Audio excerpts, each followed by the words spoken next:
Hello everyone and welcome to today's video. Today I was looking at the 2028 potential Democratic candidates for the presidential election, and I thought it'd be fun for me to do my personal, way too early, top 5 Democratic candidates for the 2028 Democratic primary. This list is of course totally subjected to me and kind of how I see things right now. This is going to definitely change over the next 4 years, but I thought I'd look at these potential candidates and put them in order from 5 to 1 and who I think is the best candidate for the Democrats to put up in 2028. Starting with number 5, my 5th candidate right now is Governor of California, Gavin Newsom. Gavin Newsom, he is the Governor of California, serving since 2019, and he was the Lieutenant Governor in California from 2011 to 2019.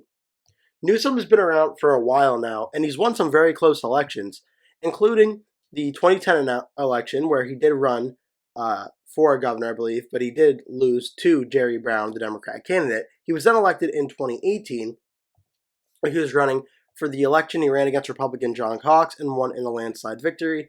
He won the 2021 recall election, where it looked like he could have potentially been in trouble. Then he ended up winning very big there.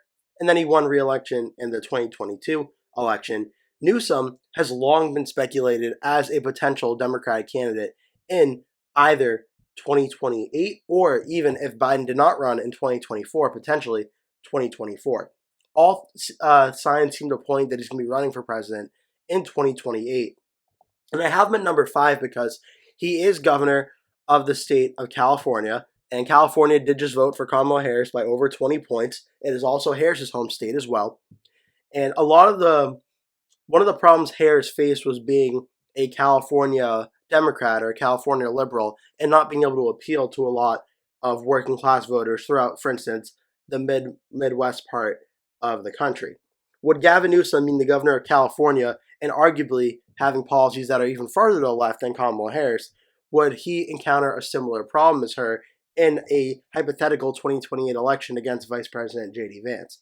I think he probably would, but I think of the candidates who have not yet run before for president, Newsom probably has the highest name recognition. So I think he would start out, if Kamala Harris does not run, as probably one of the more high-profile candidates. But I think he certainly would have trouble at an electoral college, electoral map situation in trying to win, because he would have to win a lot of these swing states back from Vance that Trump won over Harris. And it's kind of a similar situation with Harris and Newsom. But I think certainly I would start Newsom off as number 5 because I think his name recognition and his money is going to make him a formidable candidate in this primary. At number 4, I have a close one, but I'm going to have Governor of Michigan, Gretchen Whitmer. She is the governor of the state of Michigan, obviously a very close, important swing state. We did just see Donald Trump win it in 2024 by 1.4%, and it's very likely that the Democrats do win the election in 2028. Michigan is likely going to be one of the states they flip back to the Democratic side. So Michigan is certainly a very important state electorally, and putting the governor of Michigan, Gretchen Whitmer, up for this race would certainly make a lot of sense. She is term limited by Michigan's constitution, so she cannot run for re-election in 2026. She did get re-elected in 2022, first elected in 2018, and she's someone that I think could potentially put up an interesting fight. Not as much as some others on the list that I'll be getting to in a future moment, but I think her versus J.D. Vance would set up a potential interesting dynamic of trying to appeal to the voters in Wisconsin, in Michigan, in Pennsylvania. As Vance is from Ohio, Whitmer is from Michigan, they'll both really make a good case for white working class voters and trying to make that appeal in the election. And I wouldn't be shocked if she moderated on some issues going into the general election as a way to try to appeal to these voters. And I think that could be something that at very least is an interesting topic to talk about. So right now, number 4 in my way too early 2028 Democratic primary top 5, I have Gretchen Whitmer, governor of Michigan. Number 3, this is one that I think is becoming a very real rising star in the Democratic Party, and that's Governor Vance Moore of the state of Maryland. Vance Moore unfortunately gained a lot of notoriety for the situation involving the bridge in Maryland, was it Baltimore or Maryland? I forget which one. It might have been in Baltimore, in Maryland, where the bridge collapsed, and unfortunately a lot of people did lose their lives. And obviously the governor of the state, Vance Moore, was on the TV pretty much every single day talking about the situation and what efforts were going on with regards to the situation. and unfortunately out of that terrible situation did show Moore's leadership ability and showed things that a lot of Democrats, I'm sure, were happy to see. And that I think Moore at this point is one of the top rising stars in the Democratic primary.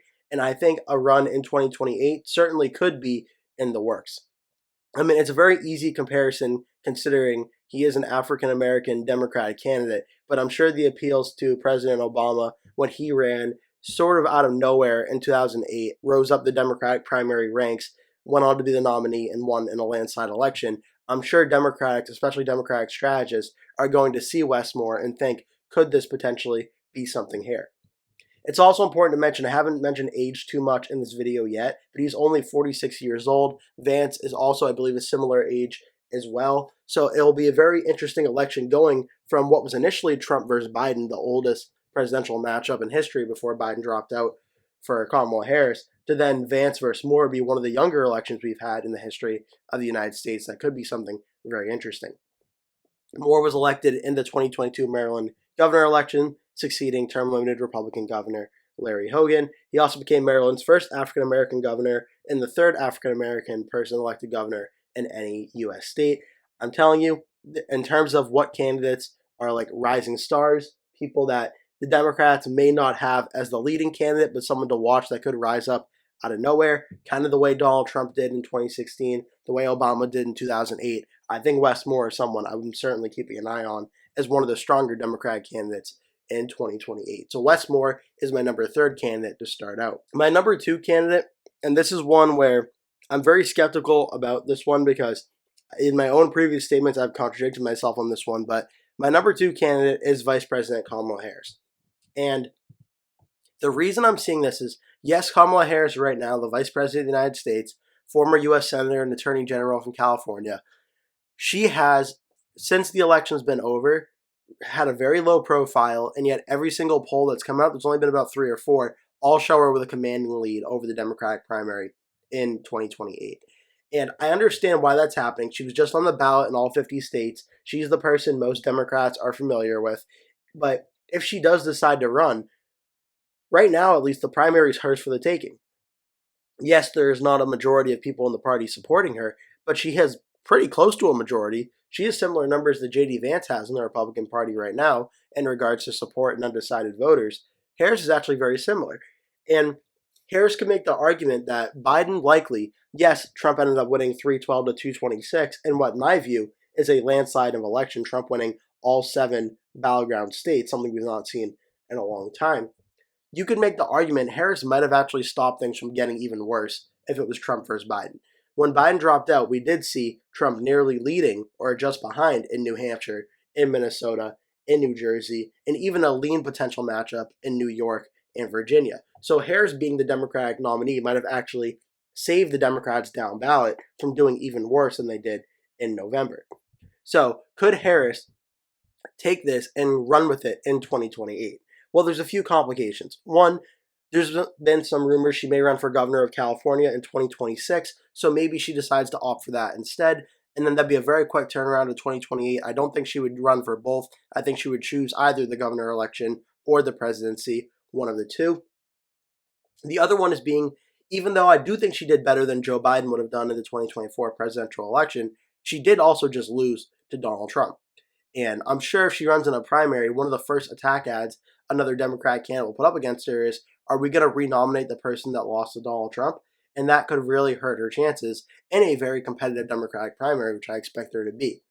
But I'm putting Harris at number 2 because, as crazy as it sounds, at very least, Harris would start out, if she announced she was running, as the frontrunner, given she was the vice president and she was just on the top of the ticket for the Democratic primary.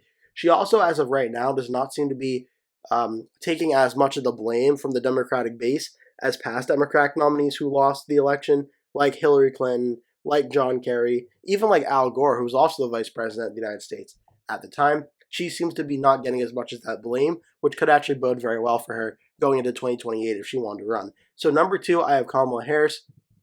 Number 1, this is one that I'm very interested to see that I think a lot of Democrats are either going to love or really not like this pick. I have Josh Shapiro, the governor of Pennsylvania, at number 1. And It's going to be very interesting because Shapiro being at the top of the ticket, let's call it what it is going to anger a lot of the very far left progressive Democrats who are very upset with the situation with the Israel-Gaza conflict. But when it comes to Josh Shapiro and what he was able to do against Doug Mastriano in 2022 in Pennsylvania, and I stand by this fact, had Shapiro been the VP for Kamala Harris, I think there's a very good chance that they might actually even win the state of Pennsylvania in 2024 and win the presidential election. Shapiro is very popular in his home state of Pennsylvania. The state's 19 electoral votes was absolutely crucial to Trump's and Harris's pathway to victory in 2024. And going into 2028, Vance from Ohio will also, being Trump's VP, have a good chance at winning Pennsylvania. One of the surest bets you could possibly make at keeping Vance from winning Pennsylvania would be putting up the popular incumbent Democratic governor, who may also have good appeal to Michigan and Wisconsin, the three states that are crucial for Vance's pathway in 2028. Like I said in 2024, if the Republican candidate, given the way the electoral map has sort of changed and morphed over the last 10 years, without winning Wisconsin, Michigan, or Pennsylvania, it's almost virtually impossible to find a pathway to victory for the Republican to win. They could do so by winning like a state like New Hampshire or Maine, but these states are often more Democratic than Pennsylvania, Michigan, and Wisconsin. So Josh Shapiro being at the top of the ticket in 2028 for the Democrats, I'm sure it will anger a lot of far-left Democrats, but from an electoral standpoint, there is not a Democrat I see right now that has a stronger chance at winning in 2028 than Josh Shapiro. His approval ratings are great. He has claim to the most important swing state in the entire United States, and that alone is worth me putting him in the top two spot. And again, Harris passing him over for VP could have actually, there were rumors at the time that maybe he was too ambitious and Harris was worried his popularity would sort of usurp hers. I would not be shocked if we see a 2028 Democratic primary matchup of Harris going up against Josh Shapiro in a primary, and we find out how real those rumors actually were. It would set up a very fascinating situation, and at very least, Shapiro in 2028, whether you're a Democrat or a Republican, is something you have to take seriously. Because I think of all the potential Democratic candidates in 2028, look, the election is going to be very close. I mean, this far out, anyone can truly win. I think Shapiro puts up the best fight against J.D. Vance, and it's an election where it's going to be two younger, very competent candidates talking about real policy differences. In terms of the health of America, it'll probably be one of the better election matchups if it was Shapiro versus Vance, because you're going to have, I think, a very civil and very policy-driven election, which is probably very good for the country. So Josh Shapiro is my number one. So my top 5 list, I have Gavin Newsom at 5, Gretchen Whitmer at 4, Vance Moore at 3, Kamala Harris at 2, and I do have Josh Shapiro at 1.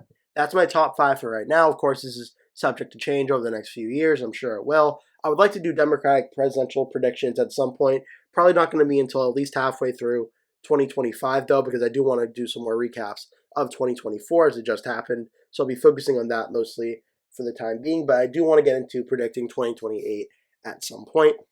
I'm curious, though. I know that's my list, but I know everyone's going to have a different list and different thoughts on these candidates. Leave a comment below. Tell me what you think your top 5 would be for the 2028 Democratic primary. In no means do I think my list is better than anyone else's. I'm really interested to hear what people's thoughts are, especially if there are any Democratic primary voters listening to this video. Obviously, you may have more skin in the game than myself or many other commenters, so I'm interested to hear what your thoughts about this are. In the meantime, that'll do it for today's video. Thank you so much for watching. I hope to see you in a future video. Remember, like the video and subscribe. That will do it for today's video. Thank you so much for watching. If you enjoyed the video, please remember to give it a like. And if you really liked it, please remember to click the subscribe button. And make sure you turn post notifications on so you always get notified when I post a new video. That way you never miss one. Also, please remember to share this video with your friends and family if you really like the video. And remember to stay tuned because I'll be posting at least one video every single day leading up until Election Day. So I'd really appreciate it if you keep coming back and watching those videos. Thank you so much for watching, and I hope to see you in a future video.